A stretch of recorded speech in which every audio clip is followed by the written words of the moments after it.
Maayong adlaw kaninyong tanan guys, and today ako lang ipakita sa inyo ang akong a day in my life during working days. So mo na siya diha this time nagmuni-muni lang sa ako, nagtanaw-tanaw ko din na sa opposite side sa Corniche Park. So mo nilang ginatawag diri Corniche Park. So imagine I've been here for 12 years kapin as an OFW sa UAE.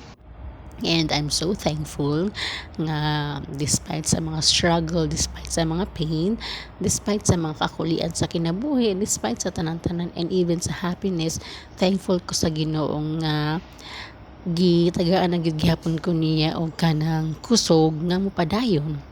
And imagine, so away from home, alone, and I am just with friends only. So thankful gihapon ko nga iya kong gikuan as a stronger woman. So a stronger one ing na siya.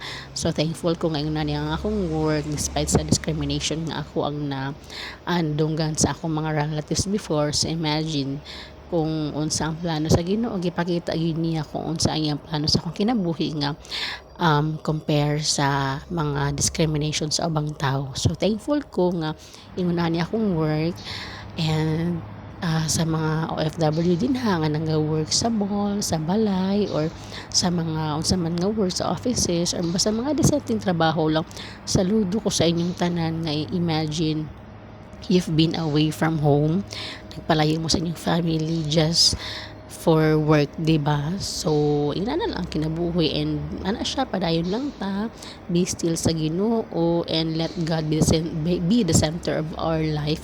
Kay kung wala siya, wala man sad ta, we are nothing apart from him, diba?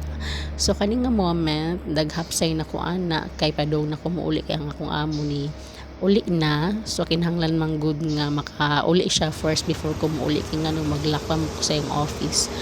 Kinahanglan ilak na siya. In this moment naglakaw na ko padung uli kay ang akong balay.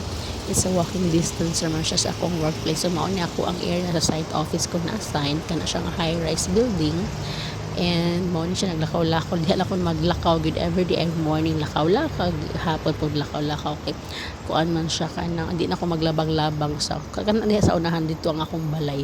So mao lang ni siya. So sa tanang OFW din ha, saludo sa inyong tanan kung asa man mong dapita padayon gihapon, and be still gihapon gid sa Ginoo. Kinahanglan sa iyang mga og kusog, mga sa iyang kuan gid siya ra gid ang makatabang kanatong tanan, even pa man sa mga tawo nga nasa Pilipinas. So salig lang gid mo sa Ginoo. So maulan na siya sa tatsan na lang nabulol la jud ko. So maulan na siya guys. Salamat sa pagtan-aw, amping mong tanan. God bless sa inyong tanan, ayo-ayo mo, bye sa inyo.